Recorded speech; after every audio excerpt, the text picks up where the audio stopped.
One of the best ways to improve our skills as sound engineers is to practice. And on the face of it, that's quite difficult because we're only on the rotor every so often. You only get so much scope while you're there to practice because a service is happening or everybody needs to get on. But using tools like Reaper, which is a free DAW, digital audio workstation, we can actually practice at home. So we've got some stems in a zip file which you can get access to if you ask me. Fairly regularly we record what happens during a service, and these stems, I've unzipped the zip here.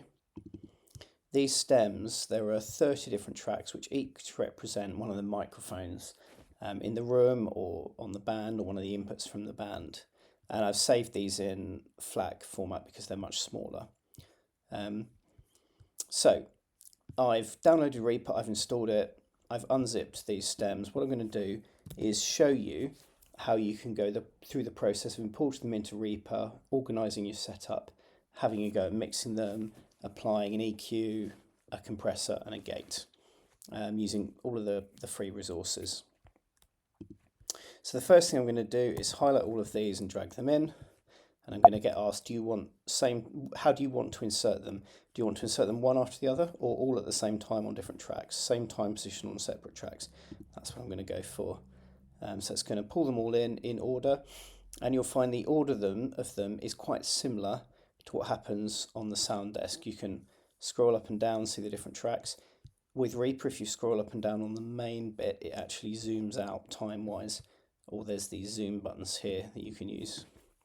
So you can see that there are things on lots of these tracks. Some tracks don't have anything on, and we can just go through getting rid of the blank tracks. And what we're going to do is we're going to organise these tracks. Logically, we're going to group them. That's the first step really before you can do anything else. So those are all the blank tracks. So now what we can do is we can go through, down here we've got some settings. We can fade the track up and down, we can mute it or solo it. So what we're going to do first of all is solo the first track, which is also shown up here. And I'm going to hit play. The space bar is a shortcut for play and stop. So I'm going to hit play. Actually, I'm going to get first of all, I'm going to put my locator. So this here, if I click along the top, that changes where I'm listening to in the song, and I can see that there isn't really any content right at the start. So I'm going to find a place where there's some content on this track. I'm going to hit play. Okay, so that's clearly the bass drum. Let's try the next one. Okay, so that's snare. That's the hi-hat.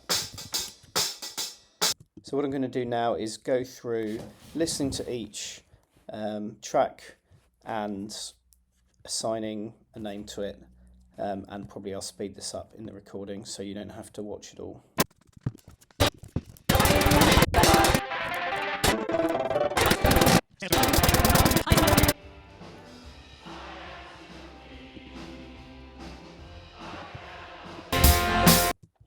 Okay, these last two are ambient mics.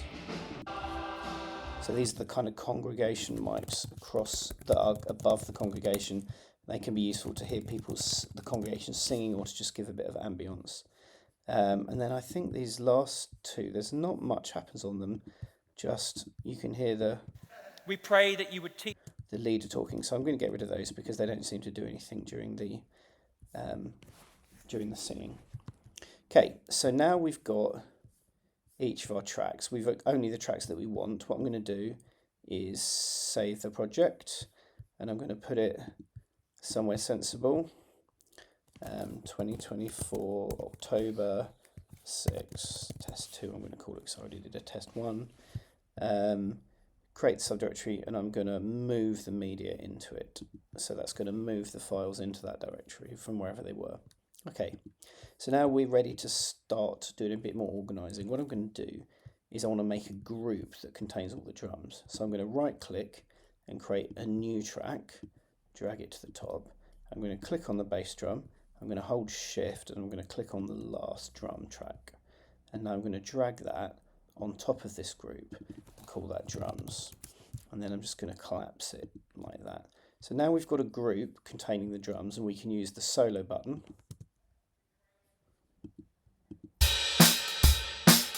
which lets us only hear the drums, or we can use the mute button so that we don't hear the drums, so we can control the drums. We can also adjust the volume of the drums in one go, so we can set our drums up nicely and then control overall how loud they are with that slider. I'm going to do the same thing for electric, for keys. I'm going to put the vocals in a group, and I'm going to put the congregation in a group.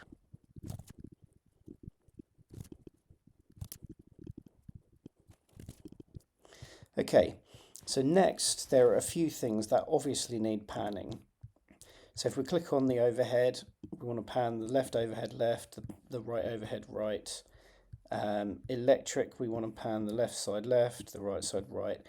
And setting up these pans will immediately make everything sound much more dynamic and good. So if let's hit play again.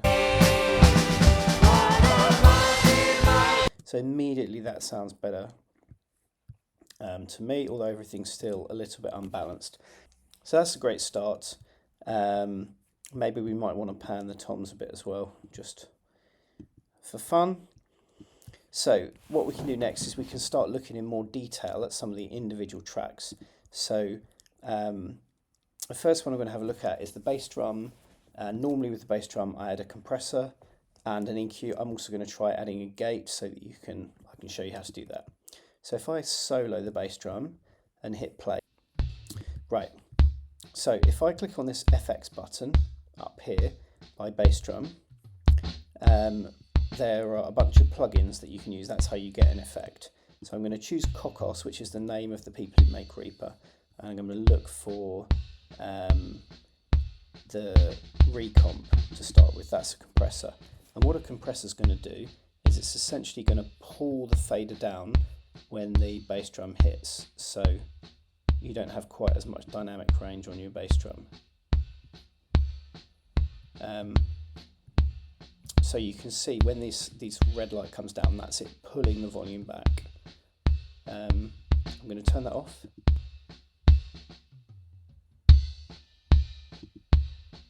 And back on, and I feel like once that's on, I lose the doof and I just get a doof. So I'm going to make the attack a bit longer so that it takes a little bit longer for the compressor to come in. I'm going to try turning it off and on again. And that sounds reasonable to me. The next thing I'm going to do is add a gate. So what a gate does is the opposite of a compressor essentially. So it says if not much sound comes through, turn the volume off please. So I'm going to move this threshold up.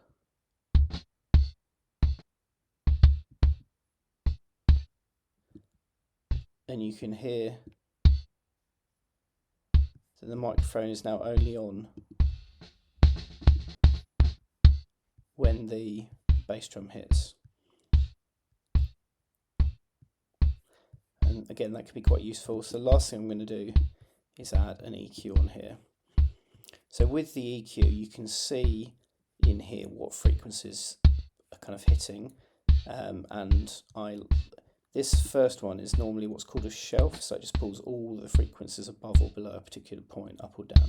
So I'm going to start with the 2, and what I'm going to do is I'm going to fade it up. I'm going to use this bandwidth to make it a bit thinner. I'm going to listen, drag it around and listen to what there is. As I move it around, I'll hear different bits of the sound get louder. So there's a really low thump there.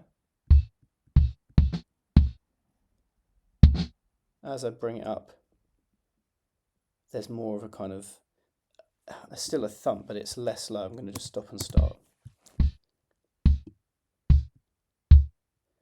So you can have a play around and see which bit of the bass drum, which bit of the bass drum sound really want. So I'm going to add another one in higher to get the kind of click of the bass drum as well.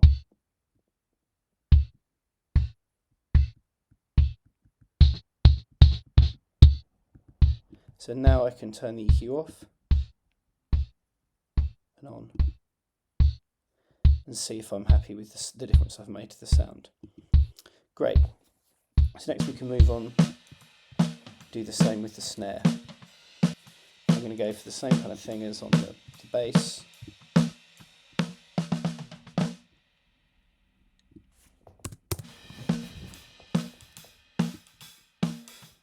A compressor just to kind of tame when it really hits, but I maybe want a longer attack. I'm going to experiment with a gate. There it is. And that really cleans the sound up. And then I'm going to have a look at an EQ. See, I can probably lose the bottom end from the snare because we don't need bass information from it. Let's have a listen.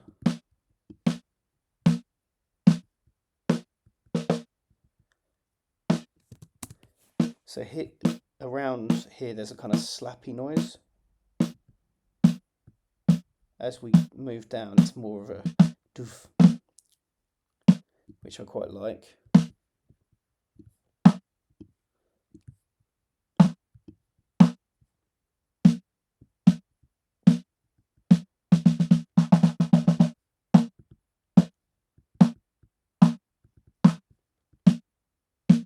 It's essentially your own preference.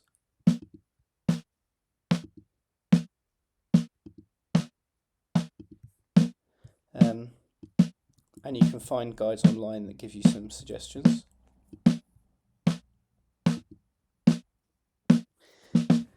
For ways that you might like to EQ different mics.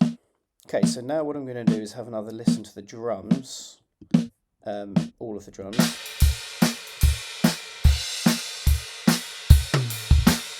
Okay, and what I'm hearing now is there's a lot of so what I'm going to do is just have a listen to each mic.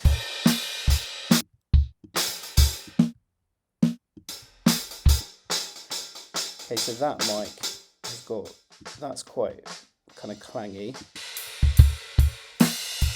And then I think I'm getting a lot of those overhead mics, so I'm going to turn them down a bit.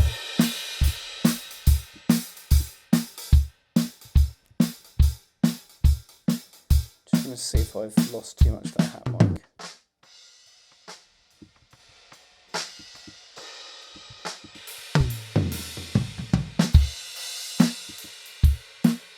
At each point you can mute, so I can mute the snare mic. And you can hear how it really sounds like that snare's just disappeared. So that mic is making a big difference. So you'd maybe go through each mic, EQing it, having a listen a bit more carefully, getting the relative volumes right, which probably don't have time to do now. And then once you've done that, you move on to the next instrument. So bass would be a good next stab. We can hit the solo button to add the bass in. Maybe we want a compressor or an EQ on the bass, or just some volume. Let's go with the compressor.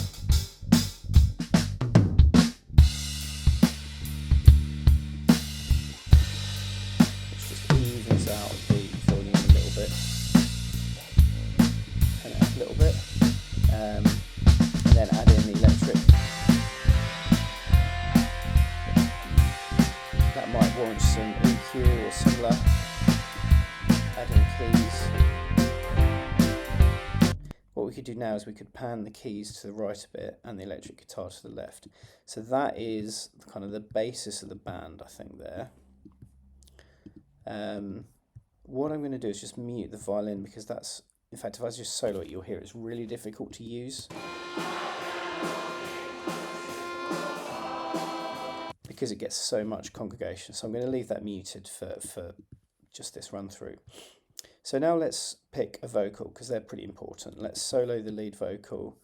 Let's find a patch where the lead vocal is singing, and then let's have a go at EQ. So FX. You can Maybe start with a compressor because vocals are really variable in volume. So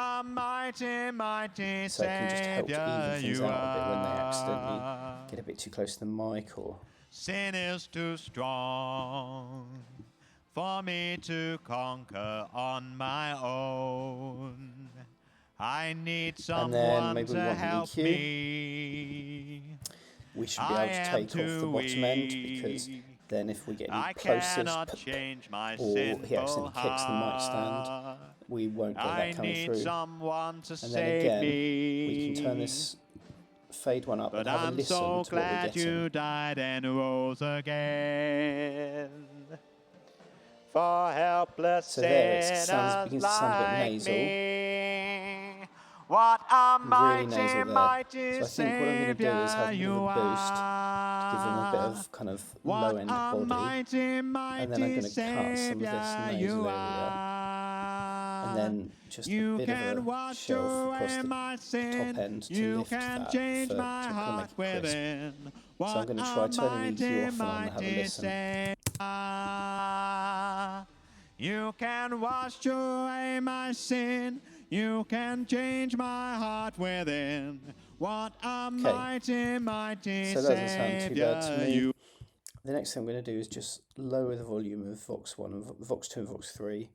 And then I'm just going to mute this congregation, and let's listen to the whole mix in context now. Okay, so still got too much of those vocals. I think I'm going to pull them back a bit more. Well, if I press play again and you listen out for the backing vocals, you'll hear. You can wash away my sin. You can change my heart within. What a mighty, mighty Savior you are. Sin is too strong for me to conquer on my own. I need someone to help me. Okay, so the last big thing is these congregation mics. If we have a listen to them.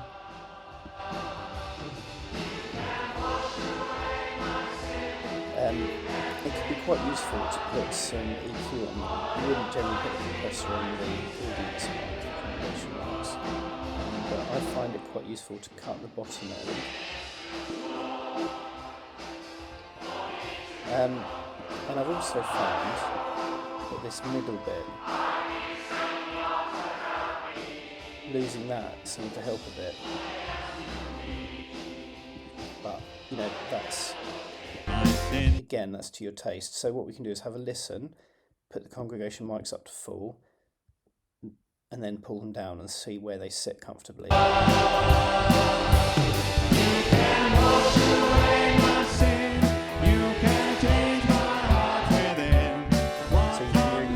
Adding the congregation mics in adds a lot of kind of ambience, and if you add too much, it can kind of sound washy and messy.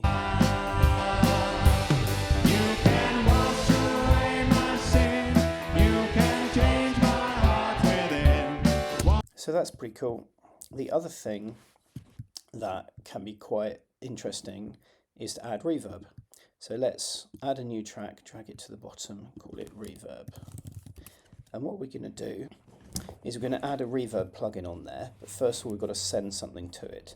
So we're going to pick the lead vocal, and we're going to click on these diagonal lines, which is sends and receives.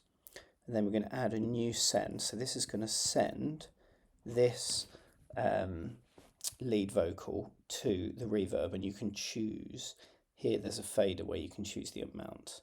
We'll just leave it set to 0. And now if we solo the reverb, you can hear it's the same thing coming out on that channel. But if I go into FX and I look for reverb 8 and add that, Savior you are. you can hear a bit of reverb coming in. Sin is too strong. With Reverb 8 you have the wet level and the dry level. Wet means with the effect applied, dry means without the effect applied. We can turn the dry off and the wet up to 0 because we've got our own channel here just for the reverb. So let's hit play on that again. And you can change the room size. And we can do stuff like cutting off the bottom end, the top end if we want, or putting a bit of a delay on.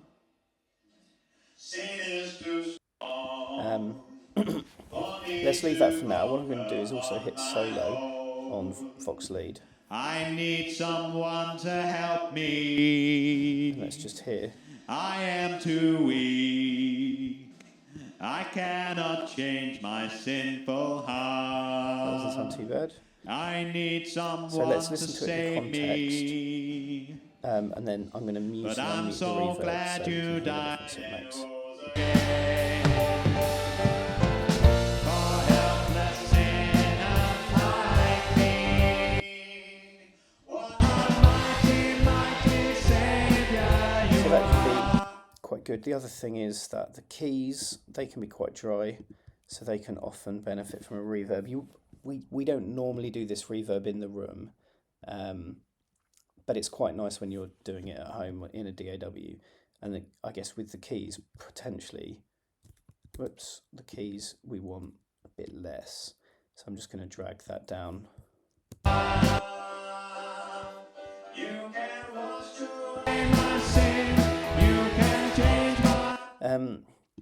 So I guess you do more listening. Maybe you pick a different song.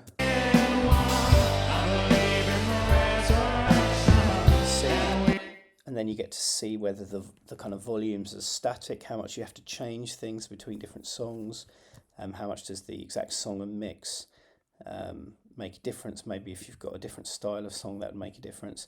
And then the last thing is we can render. So we can render the master mix, we can give it a name, and then we can choose to write a WAV or maybe an MP3, and then you can kind of store it forever. I think that's most of it. So what we've done is we've pulled in all the tracks from our stems, we've organized them, we've added some effects, we've done some EQ and some compression, we've mixed the volumes, and we've added a reverb. And I think especially fiddling around with the EQ and the compression settings, maybe having a Google, getting some suggested settings and actually experimenting with what they sound like is a really good way to improve our skills.